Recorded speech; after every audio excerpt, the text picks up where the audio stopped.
Acabamos de participar da coletiva de imprensa aqui na frente do Capitólio e uma das pessoas que discursou foi justamente o deputado Bolsonaro, filho do presidente Bolsonaro, Eduardo Bolsonaro. E eu queria fazer algumas perguntas para você, porque essa foi uma experiência sui generis. Eu creio que não há precedente na história dos Estados Unidos e nem na nossa própria história de uma comitiva de deputados vir ao Congresso americano para fazer esse tipo de denúncia. Uma das questões que são muito faladas no Brasil é que não seria isso uma quebra da nossa soberania? Por que não resolver os nossos assuntos só internamente? Por que chegar a esse ponto de vir aos Estados Unidos e apelar para um congressista do prestígio do Chris Smith, que sediou esse evento aqui conosco? Perfeitamente. Né? Chris Smith é o deputado, até onde eu sei, mais antigo, desde os anos 80. Ele está aqui dentro do Capitólio, Congresso americano. E a razão da gente estar aqui é pela máxima de Rui Barbosa, né? Que a pior ditadura é a do judiciário, porque dela não há a quem recorrer. De certa maneira, por um lado, nos parte o coração, não deixa de ser aqui uma medida quase humilhante, você ter que recorrer a outro país para resolver assuntos internos. E o que a gente busca aqui é fazer uma pressão internacional para que a gente resgate a nossa democracia, resgate as nossas liberdades. Os americanos, eles têm noção de que alguma coisa já está indo errado no Brasil, mas não sabem dos detalhes. A gente acredita que vindo aqui, a gente vai trazer esses detalhes a eles. Esse seria, inclusive, o papel de uma grande imprensa livre. Só que a grande imprensa no Brasil, ela está dominada pela esquerda, ela tem interesse em massacrar a oposição. Por isso que ela não está falando nada. E aí eu rendo aqui as minhas homenagens a todas as mídias independentes que, através da internet ou qualquer outro meio de canal, conseguem levar essa voz adiante. A gente explanou aqui casos como o de Daniel Silveira, um deputado preso por fazer um vídeo, né? O ridículo investigação contra o presidente Bolsonaro por supostamente ter passado perto de uma baleia, denúncia ambiental essa que partiu da ministra do Meio Ambiente de Lula da Silva, né? A Marina. Então fica bem claro essa persecução. E finalizo aqui dizendo que a gente não precisa ir muito longe. Aqui na audiência a gente tinha, né, a juíza Ludmila Lins Grilo, que é exilada, pediu asilo, foi-lhe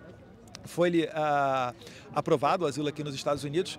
Alexandre de Moraes, numa medida de vingança, congelou a sua aposentadoria no Brasil. A gente tem aqui Paulo Figueiredo, Alan dos Santos, dentre outros, né, que não podem mais retornar para o Brasil, infelizmente. O que a gente deseja é apenas o resgate da democracia no nosso país. Eduardo, é inegável que nós vivemos uma situação que é um estado de exceção, uma coisa excepcional.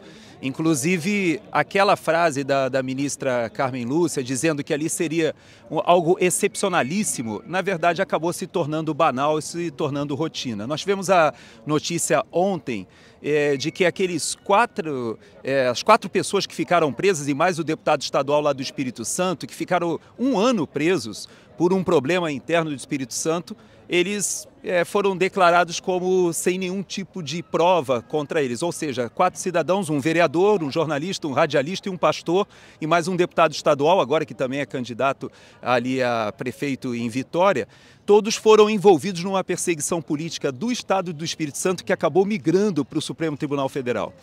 Hoje nós temos inúmeros casos como esse. O que eu te pergunto é que será que com esse tipo de pressão internacional, finalmente o Congresso brasileiro poderá exercer o seu papel de mediador nesse problema que nós temos hoje de uma hipertrofia do Supremo Tribunal Federal? Eu sei que isso é um papel do Senado, mas também eu sei que esse tipo de articulação internacional, às vezes, é aquilo que faltava para que o nosso próprio Congresso exerça o seu papel. Qual é a sua visão sobre isso? Olha, eu não vejo o Congresso Nacional sendo um pivô nessa pacificação, porque já foi demonstrado que o STF tem boa parte do comando dentro do Congresso Nacional. Eu vi isso daí de perto, nos bastidores, quando por ocasião da manutenção da prisão covarde do Daniel Silveira.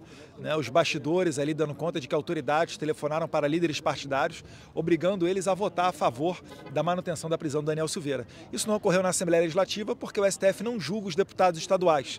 Então eles tiveram mais liberdade para dar a pronta resposta ao Supremo Tribunal Federal. Lembrando que ainda assim o capitão Assunção, deputado estadual do Espírito Santo, que pleiteia a prefeitura da capital do Espírito Santo, ele não pode fazer uso livremente das suas redes sociais. Ou seja, é um parlamentar que está tolhido na sua principal atribuição, que é falar.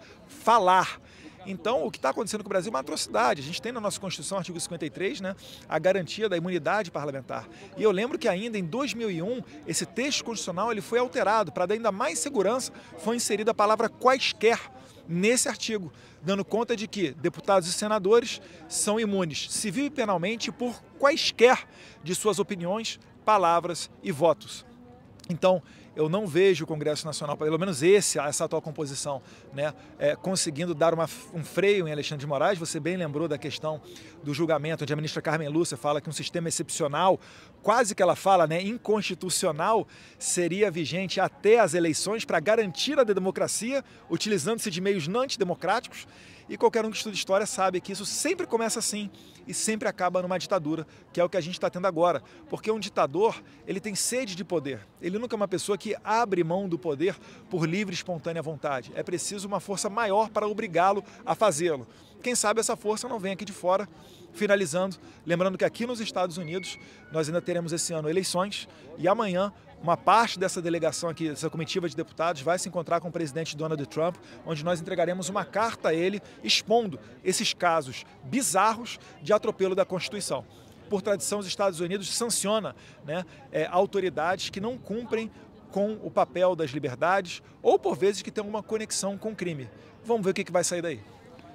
Por último, eu queria, já que você tocou nessa questão dessa carta que vai ser entregue ao presidente Trump, me causou assim bastante impacto perceber que várias das pautas que nós trouxemos aqui são pautas sensíveis bipartidárias, ou seja, elas conseguem transcender até mesmo essa disputa que está acontecendo agora aqui, porque existem vários dos aspectos que estão ocorrendo no Brasil, seja em relação aos direitos humanos, seja em relação até mesmo ao narcotráfico, ao crescimento, né, da influência daquele grupo do Foro de São Paulo que se ligou ao narcotráfico na América do Sul e que isso tem reflexos até na imigração, no narcotráfico aqui dos Estados Unidos, ou seja, há vários pontos de conexão, seja a declaração do presidente Lula, que foi falado pelo deputado, pelo congressista Chris Smith, que eles sentiram aquela confusão que foi feita pelo presidente Lula ali, vinculando, né, aquela ação de Israel como se fosse algo similar ao Holocausto. Mas existem vários pontos que eu percebo que não são exclusivos dessa disputa republicanos e democratas. Você percebe isso também, que hoje o Estado do Brasil, ele deveria não estar sendo tratado como uma questão de política internacional do Partido Democrata, mas como uma política internacional dos interesses dos Estados Unidos como um todo, não dentro dessa disputa política, mas realmente os interesses do Brasil e dos Estados Unidos são convergentes com o resgate da democracia? Justamente. Inclusive tem uma matéria do Financial Times que dá conta de vincular a administração Biden a um apoio discreto para a eleição do Lula. Eles usam a palavra garantir a democracia, mas no final das contas foi isso daí que ocorreu. E vários outros artigos da imprensa livre ao redor do mundo também dão conta de dizer isso. E o próprio Biden fala que ele é amigo do Lula. E o Lula, como você bem lembrou, né, com laços próximos do Hamas, que o felicitou quando ele assumiu a presidência, o felicitou quando ele comparou a legítima defesa de Israel com as atrocidades terroristas do Hamas, que degolou bebês, colocou bebês em forno, tirou bebês de dentro da barriga de mãe grávida e vários outros tipos de atrocidades. E aí a gente pergunta, né, cadê também os democratas? Né? Será que o partido está sendo tomado conta de maneira tão irracional por essa extrema esquerda que não consegue enxergar que o Lula é um inimigo dos Estados Unidos, que ele tem políticas anti-americanas, como, por exemplo, né, acabar com o padrão dólar para comercialização internacional, para utilizar a moeda yuan, né, a moeda da China, o principal concorrente dos Estados Unidos? Onde é que a gente vai parar com tudo isso? Eu realmente me pergunto qual é a política internacional do Biden, qual é a visão estratégica dele para o Brasil. Quando ele diz que o Lula é amigo dele, ele recebe navios de guerra iranianos sancionados pelos Estados Unidos, né, quando ele quer acabar com o padrão do dólar, dentre outras medidas. Então, eu creio que aqui o que eu estou sentindo é que, em que pese, por vezes, a primeira emenda, que é a pauta da liberdade de expressão, ela ser suprapartidária, ao menos no caso do Brasil ainda está faltando um pouco essa maturidade, porque eu ainda não vi, né, nenhum democrata nos abrir a porta ou falar abertamente que está contra tudo isso que está acontecendo no Brasil. Obrigado, Eduardo. Eu que agradeço. Eu agradeço muito a sua presença e principalmente a sua capacidade de transmitir ao povo americano em inglês durante essa coletiva de imprensa. Era muito importante a presença de vocês aqui. Muito obrigado. Eu que agradeço. Obrigado. Bom trabalho. Viva a imprensa livre. Isso aí.